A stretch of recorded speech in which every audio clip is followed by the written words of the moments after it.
오늘 금요 기도에 오신 여러분들 주님의 이름으로 축복하고 환영합니다. 오늘 역대하 12장 1절에서 16절 말씀을 가지고 르호보암의 행적이라는 제목으로 함께 말씀을 살펴보고자 합니다. 한 주간 동안 이 말씀을 준비하면서 제가 월요일부터 제가 어제까지 계속 목이 부어서 말을 못하고 있다가 어제 병원에 갔다 오고 나서 많이 회복이 됐습니다. 이 말씀을 준비하면서 몸이 아픈 가운데였지만 이 말씀을 읽는 가운데 하나님께서 저에게 많은 은혜를 주셨고요. 또한 몸이 아프지만 이렇게 강단에서 말씀을 선포할 수 있다는 게 얼마나 하나님께서 세워 종으로서 얼마나 감사한지 저는 다시 한번 생각해 보게 되었습니다. 이 성경 말씀에 성경을 보면 역대기 저자로 그렇지만 열왕기상의 저자로 보면 이 르호보암의 행적에 대해서 자세히 기록한 것을 볼 수가 있습니다. 르호보암은 처음 3년 동안은 하나님을 섬기면서 시작하였지만 그 결국은 아버지 솔로몬과 같은 길을 걷게 된 것을 볼 수가 있습니다. 그 아버지 솔로몬이 어떠한 왕이었습니까? 그가 하나님 앞에는 처음에 왕위에 오를 때 하나님께 지혜를 구하였고 하나님 앞에 겸손하였지만 그의 말년의 길을 보면 하나님을 배교하고 그가 그의 사랑하는 이방 아내들을 위해서 우상을 섬기게 한 것을 볼 수가 있습니다. 우리가 읽었던 이 역대기와 열왕기상을 읽다 보면 서로 다른 점들을 많이 볼 수가 있습니다. 역대기가 쓰여진 배경은 페르시아 지배를 받던 상황으로서 유다가 하나님의 멸망으로 인해서 침공받아서 바벨론의 포로가 되었다가 그 후에 바벨론이 멸망하고 바사 왕국, 우리 성경에는 바사 왕국이라고 하는데 페르시아의 지배를 받던 상황으로 유다가 멸망하지 얼마 되지 않아 바벨론 포로 시기에 많은 유다 사람들이 정치적 공동체 회복에 대해서 강력한 희망을 담고 있는 것을 볼 수가 있습니다. 역대기의 역사는 종교 공동체를 세운 사람으로 다윗을 말하고 성전 건축을 통해서 솔로몬을 평가하고 있는 것을 볼 수가 있습니다. 열왕기 상하가 유다 왕국을 중심으로 기록이 된 것이 유다 왕국을 중심으로 기록을 하지 아니하고 그 북이스라엘 역사를 중심으로 기록하고 있다고 하면 그 역대기는 북이스라엘 왕국에 대한 언급이 전혀 없고요. 그 유다 왕국을 중심으로 자세하게 기록한 것을 볼 수가 있습니다. 이 당시에 포로기에 있던 사람들에게 희망을 주고자 긍정적인 메시지를 주고자 우리가 열왕기상이나 사무엘상에 보면 사무엘하에 보면 다윗이 어떠한 범죄를 저지른가에 대해서 자세히 기록이 되어 있는 반면에 역대기에는 다윗의 범죄가 드러나지 않은 것을 볼 수가 있습니다. 그러면서 그 왕들에 대해서 자세히 기록을 하였고 또 솔로몬이 하나님을 배교하였지만 솔로몬의 그 범죄에 대해서 기록하지 않은 것을 볼 수가 있습니다. 이러한 르호보암의 영적으로 타락과 배후를 살펴보면 성경에서 언급한 것처럼 그의 어머니가 유다 사람이 아닌 암몬 여인이었기 때문에 당연히 그 어머니는 하나님이 아닌 우상을 섬긴 것을 볼 수가 있고 그 어머니의 영향을 많이 받고 자란 것을 볼 수가 있습니다. 아버지 솔로몬이 말년에 하나님께 행하 잘못한 것을 가까이서 보았기 때문에 아버지와 같이 비슷한 길을 걷고 있는 것을 볼 수가 있습니다. 특별히 열왕기상 14장 21절에서 31절에 보면 난 유다의 초대 왕 솔로몬이 사라 생전에는 나라가 분열하지 않았지만 그의 아들 르호보암이 왕위에 올랐을 때 나라가 갈라진 것을 볼 수가 있는데, 이 르호보암의 행적을 요약해 보면 이렇습니다. 21절에서 24절을 보면 르호보암과 유다 사람들의 범죄, 애굽왕 시삭의 침입과 그에 따른 약탈, 그다음에 르호보암의 죽음과 그 아들 아비암의 즉위식에 대해서 사실을 기록하고 있습니다. 르호보암은 우리가 아까 전에 읽었던 말씀처럼 41살의 왕위에 올라서 17년 동안 하나님의 택하신 성읍 예루살렘에서 유다를 다스린 것을 볼 수가 있습니다. 우리가 읽었던 12장 그 앞절에 보면 11장 18절에서 보면 르호보암의 가족들에 대해서 기록을 하고 있는데, 아내가 여기 성경에 보면 아내가 엄청 많습니다. 르호보암의 아내가 여러 명이었고, 후처가 60명이었고, 자식들이 여러 명, 아들만 여러 명, 딸이 60명을 넘은 것을 볼 수가 있습니다. 그러면서 신명기에 보면 왕들의 부인을 많이 거느리지 아니하고 병거를 준비하지 말고 왕으로서 하나님의 계명을 지키면서 살으라고 하였지만, 그의 아버지 역시 부인이 1000명이나 넘었고 그 르호보암 역시 하나님께서 세우신 왕으로서 바르기를 가지 못한 것을 우리가 말씀을 통해 볼 수가 있습니다. 특별히 이 르호보암은 열왕기상 14장 23절에서 24절을 보면 산 위에와 모래 푸른 나무 아래에 산당과 우상과 아세라 상을 세워서 백성으로 하여금 그것을 섬기게 한 것을 볼 수가 있습니다. 그 당시에 얼마나 영적으로 타락했는가 보면 남색하는 자가 있었다고 기록하고 있습니다. 여호와 앞에서 이스라엘 자손 앞에서 쫓아내신 국민의 모를 가증하기를 본바라 행하였다고 열왕기 저자는 이렇게 기록하고 있습니다. 하나님의 이름을 두시겠다고 하신 그 살롬의 성은 예루살렘이 우상 숭배로 인해서 몸살을 앓게 된 것을 볼 수가 있습니다. 솔로몬 왕이 이방 여인을 가까이 둔 결과가 계속적으로 그 아들 때에 와서 악한 영향을 미치게 된 것을 볼 수가 있습니다. 단순한 결혼의 문제를 국가시킬 것이 아니라고 볼 수 있습니다. 죄의 결과는 무섭게 오래가기 때문입니다. 르호보암이 하나님 앞에 범죄하니까 어떠한 일이 일어났습니까?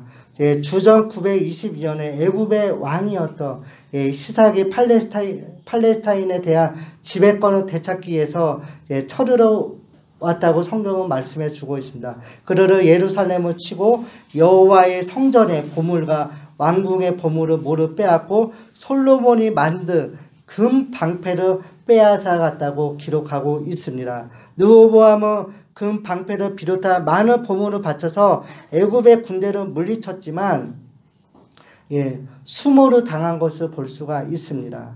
다윗과 솔로몬 시대에 그 누렸던 부와 평강은 온데간데 없어진 것을 볼 수 있다는 것입니다. 이런 수모를 겪게 된 것은 무엇입니까? 그 왕이 하나님의 말씀으로 바르게 다스리고 하나님만을 온전히 섬겨야 하지만 하나님이 아닌 우상을 섬기고, 또 그가 어려울 때 나라가 분열될 당시에 하나님 앞에 간절히 기도해야 하지만 그는 기도하지 아니하고 자기와 자란 그 어린 신하들, 경험이 없는 신하들의 조언을 듣고 그가 성급하게 행동함으로써 그의 나라가 분열이 되고 이러한 결과가 일어난 것을 볼 수가 있습니다. 애굽에 대한 하나님과의 관계가 이상해지니까 문제가 발생하고 모든 일상이 핍절해진 것을 볼 수가 있습니다. 또한 르호보암이 죽을 때까지 전쟁이 그치지 아니하였다고 성경은 말씀해 주고 있습니다. 애굽에 당한 약탈은 물론이고 르호보암과 북이스라엘의 왕이었던 이 여로보암 사이에 항상 전쟁이 끊어지지 아니하였다고 말씀하고 있습니다. 지파 간의 전쟁은 하나님의 뜻을 정면으로 거스르는 행위였지만 양쪽 모두 하나님은 멀리 떠났다는 의미를 우리에게 주고 있다는 것입니다. 이스라엘 왕국의 분열에 책임 있는 르호보암은 잘못을 뉘우치고 회개해야 하지만 그는 오히려 잠깐 하나님 앞에 겸비하고 그 이후에 하나님 앞에 온전히 악을 행하면서 살았다고 기록하고 있습니다. 그러면서 역대기 저자는 매우 악한 왕이라고 그에 대해서 평가하고 있습니다. 우리가 아까 전에 읽었던 1절에서 4절 말씀에 보면 하나님은 저버리 르호보암과 애굽과 시삭의 침입에 대해서 성경은 우리에게 말씀해 주고 있습니다. 이미 12장 앞장이 11장에서부터 르호보암이 왕위에 오를 때부터 나라가 어지러운 것을 볼 수가 있습니다. 역대기 저자는 르호보암이 나라가 견고해지고 세력이 안정되자 여호와의 말씀을 버렸다고 평가하고 있습니다. 그가 3년 동안은 하나님의 말씀을 지켰지만 나라가 태평성대해지자 하나님을 버렸다고 말씀해 주고 있습니다. 그의 아버지 솔로몬과 같이 똑같이 행동한 것을 볼 수가 있습니다. 솔로몬이 초기에는 하나님께 지혜를 구하고 말씀을 따라 나라를 다스릴 때는 모든 나라가 솔로몬에게 조공을 바치고 평화가 있었지만 솔로몬이 말년에 우상을 섬길 때 그를 섬기러 그 이스라엘을 섬기러 모든 나라들이 배반을 하였다고 성경은 말씀해 주고 있습니다. 이제 하나님의 율법을 버린 르호보암과 그의 왕국에 하나님의 심판이 뒤따른 것을 볼 수가 있습니다. 역대기 저자는 그 당시에 애굽의 왕이었던 시삭이 르호보암을 침입한 것에 대해서 단순히 애굽 왕 개인의 세력 확장에 대한 결과를 보지 않고 하나님께서 하나님께서 르호보암을 심판하실 결과라고 평가하고 있습니다. 이 침입으로 인해서 르호보암이 하나님 앞에 온전히 회개하고 돌아오기 위해서 그를 징계하였다고 말씀해 주고 있다는 것입니다.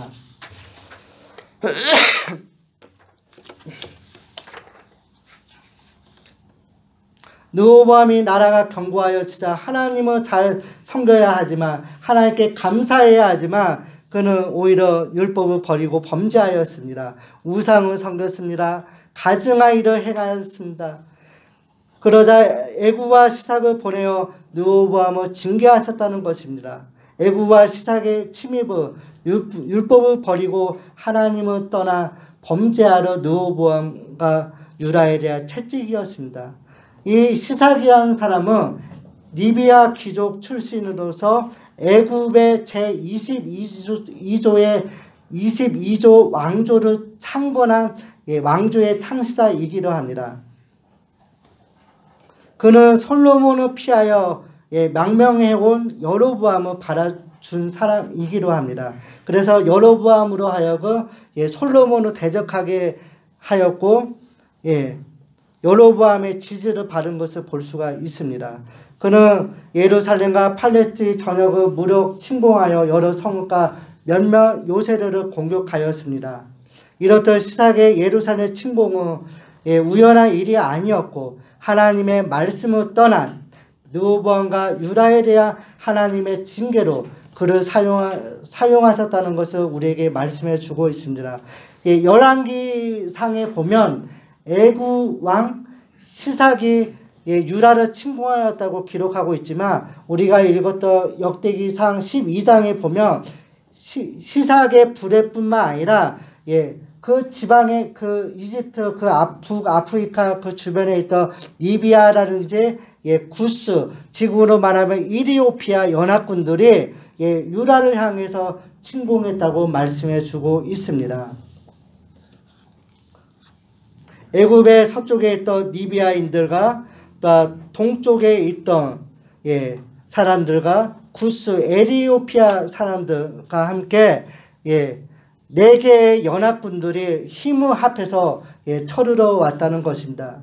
그 이유는 이때만 해도 유다의 성이 견고하였기 때문입니다. 그러나 이 견고한 성은 또 하나님의 치리하시는 징계의 채찍 앞에서는 쉽게 허물어질 것을 볼 수가 있습니다. 그 결과 어떠했습니까? 하나님의 성전에 있던 보물들을 빼앗기고 수모를 당한 것을 볼 수가 있습니다. 이 시삭이라는 왕은 르호보암 당시에 유다를 침입하여 남부 지대에 있던 여러 성읍과 유다 쇠펠라 지역을 공격하고 많은 곳을 파괴한 뒤 예루살렘으로 진격했다는 것입니다. 애굽의 침입으로 말미암아 유다는 풍저 등하의 위기를 맞이했다는 것입니다. 이 말씀을 통해서 정말 우리가 하나님 앞에 신앙생활 할 때 정말 우리가 처음에 하나님을 믿었던 그것처럼 변함없이 하나님을 믿어야 하지만 그렇지 않고 하나님의 말씀을 떠나고 불순종할 때 하나님은 우리를 우리가 회개하고 돌아오기까지 우리를 징계하신다는 것을 우리가 잊어서는 안 될 것입니다. 5절에서 8절 말씀에 보면 르호보암의 회개와 예루살렘의 회복에 대해서 말씀해 주고 있습니다. 애굽과 시삭이 예루살렘에 육박해 오고 유다 방백이 그 안정책을 강구하기 위하여 예루살렘에 모였다고 기록하고 있습니다. 그때 5절에 보면 하나님은 선지자 스마야 선지자를 보내어 애굽과 시삭의 침입을 유다의 국방이 약해서가 아니라 하나님께 범죄하였기 때문이라는 메시지를 이스라엘 백성들에게 메시지를 주셨습니다. 스마야의 메시지를 들은 방백들과 르호보암 왕은 스스로 겸비하여 자신들의 죄를 회개하였다고 말씀해 주고 있습니다. 여호와는 의로우시라. 그들의 회개가 철저한 회개의 자세에서 나와야 하는데 그들을 이 길을 모면하기 위해서 잠깐 겸비하고 그 이후에 하나님 앞에 또 범죄한 것을 볼 수가 있습니다. 이런 거를 보면서 정말 진정한 회개는 자신을 철저히 낮춘 데서 이루어진다는 것을 우리에게 보여주고 있습니다. 이들이 회개하였을 때 하나님께서 어떠한 은혜를 베풀어 주셨을까? 이들의 손에서 이들을 구원해 주셨다는 것입니다. 또한 이것뿐만 아니라 니느웨 왕과 그 백성들이 요나 선지자의 말씀을 듣고 회개하라는 하나님의 말씀을 듣고 그 왕과 백성들이 하나님 앞에 회개하였을 때 하나님께서 니느웨라는 곳을 멸망시키지 아니하고 은혜를 베풀어 주신 것을 볼 수가 있습니다.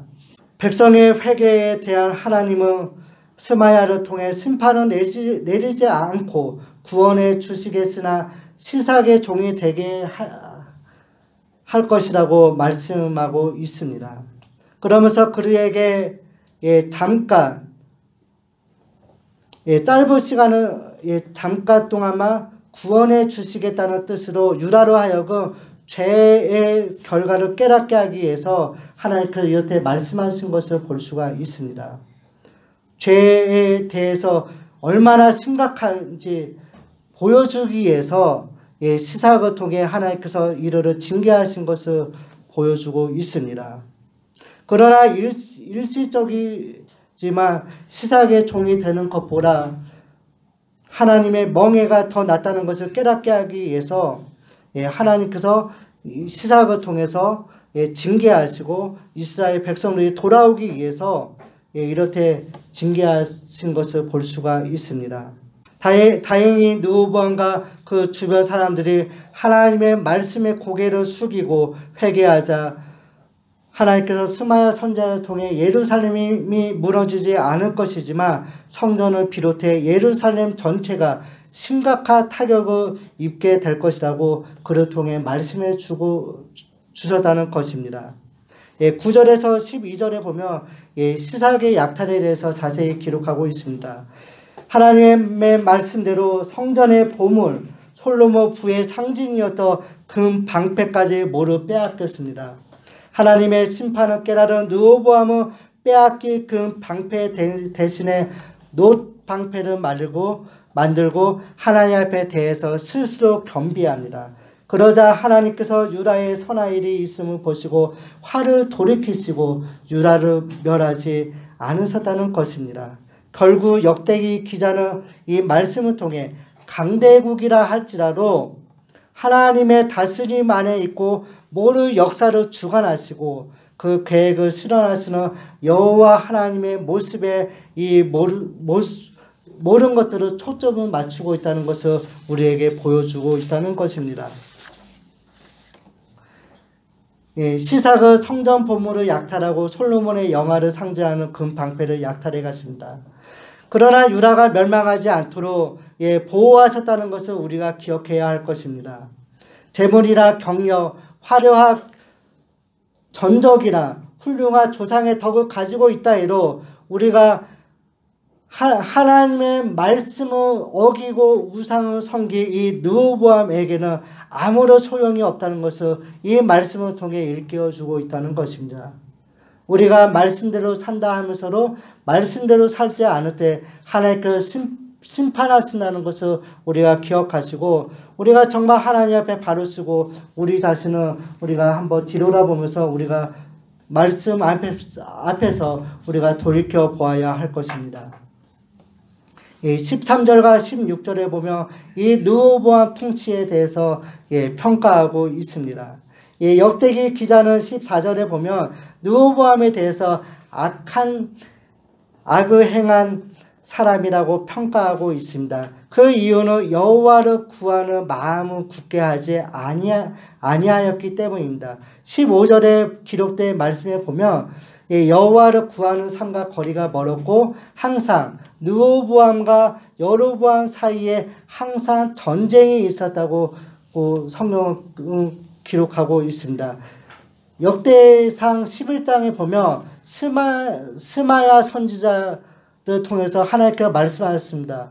여로보암과 북이스라엘과는 절대 싸우지 말라고 했지만 여로보암 생존에도 그렇고 그 아들 아비야가 왕위에 오른 후에도 끊임없이 북이스라엘 왕 여로보암과 계속 전쟁이 일어난 것을 볼 수가 있습니다. 그는 자신의 실수로 왕국이 분열의 당시에도 사람들을 의지하고 나라를 다스리고 정말 왕으로서 하지 말아야 할 우유부단한 행동을 한 것을 볼 수가 있습니다. 왕국이 분열된다고 하면 정말 그가 하나님 앞에 잘못을 범죄하고 잘못을 고백하고 하나님 앞에 하나님 주의 은혜 가운데 이 나라를 지켜주소서 하면서 하나님 앞에 기도해야 하지만 그는 기도하지 않냐고 또한 자신의 아버지였던 솔로몬 왕을 섬겼던 그 나이 많은 신하들의 조언을 무시하고 자기와 잘하던 그 당시의 젊은 신하들의 조언을 들음으로써 그는 분열 왕국이 된 것을 그는 눈으로 목격을 했다는 것입니다. 그러면서 10지파가 북이스라엘로 갈고 나머지 2지파만이 한 지파 반만이 유다 왕국에 남은 것을 볼 수가 있습니다. 자신의 모락을 의지하고 결코 하나님을 의지하지 않았던 인물로서 결국 그것에 대한 심판으로 애굽과 시삭의 침입을 받고 잠시 하나님 앞에 겸비하게 행하지만 그에 대한 궁극적인 평가는 악한 왕이라고 평가하고 있다는 것입니다. 12장에 나타난 르호보암의 잘못과 그에 대한 평가가 나타나 있는데 르호보암의 잘못에서 볼 수 있듯이 하나님의 말씀이 모든 삶의 중심이 되어야 하지만 그의 삶의 중심은 하나님이 아닌 우상이었고 자신이 갖고 있던 재물과 그 다음에 지식이었다는 것입니다.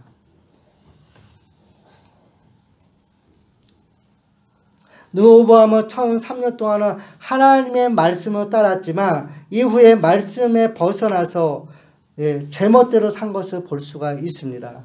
르호보암의 잘못으로 하나님의 성전의 보물을 빼앗겼지만 하나님께서는 당신의 이름을 두시려고 선택한 성전보다 자신의 택한 백성들의 회개를 더 원하고 계셨다는 것을 우리에게 이 말씀을 통해 보여주고 있다는 것입니다. 다시 말해 하나님께서 자신의 성전의 보물을 이방인에게 빼앗기는 순환을 감수하고서라도 르호보암 왕이 정말 회개하는 모습을 보기 원하셨다는 것입니다.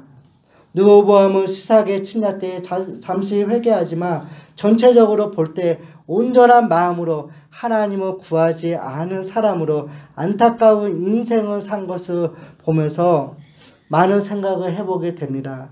우리의 신앙도 저러지 않을까? 정말 하나님 앞에 두렵고 떨리는 마음으로 우리 자신을 돌아보아야 할 것입니다. 우리가 처음 하나님을 만날 때 그 은혜는 말로 표현할 수가 없습니다. 그 처음 주님을 만났던 그 마음처럼 우리가 늘 말씀 안에서 한결 같아야 할 것입니다. 정말 우리가 어떠한 상황에 있든지 하나님을 의지하고 하나님의 말씀에서 우리 자신을 돌아보아야 할 것입니다. 저의 삶을 뒤돌아보면 저는 정말 저에게 어려운 일이 있을 때 제가 하나님께 정말 기도해야 하지만 기도하지 않고 저의 뜻대로 일을 처리하다가 크게 낭패한 적이 있었습니다. 제가 그때 직장 생활을 하고 개인적으로 제가 두 가지 일을 하면서 제가 직장 생활을 했는데 정말 저는 이것이 잘 될 줄 알고 그 하나님 앞에 정말 이것을 일을 하기에 앞서서 하나님 앞에 기도하고 조언을 구해야 하는데 제 경험만 믿고 일을 하다가 크게 낭패한 것을 볼 수가 있습니다. 르호보암은 강력한 왕권을 가지고 통치하였으나 마음을 오로지 바르게 하지 아니하고 악을 행하였습니다. 그의 모친 암몬 여인 나아만이 언급된 것은 그가 그의 어머니의 영향을 받았다는 것을 자세히 보여주고 있습니다. 그 어머니가 악한 사람이었기 때문에 그 어머니의 영향을 받음으로 르호보암 역시 하나님은 그 올바른 신앙의 교육을 받아야 하지만 그렇지 않았다는 것을 보여주고 있고요. 또한 여로보암과의 전쟁은 그것이 하나님의 뜻을 어기고 항상 전쟁을 치루었다는 것입니다. 이것 또한 하나님 보시기에 큰 죄였다고 우리에게 말씀해 주고 있습니다. 이 말씀을 통해서 우리가 온전히 르호보암의 삶을 돌아보면서 우리가 하나님 앞에 온전히 마음을 하나님께 온전히 두고 하나님의 말씀 안에서 우리 자신을 돌아보고 우리가 변함없이 하나님을 사랑하고 온전히 말씀에 순종하며 살아가는 우리 귀한 우리 성문교회 성도님들 되시기에 주의 이름으로 간절히 축원드립니다.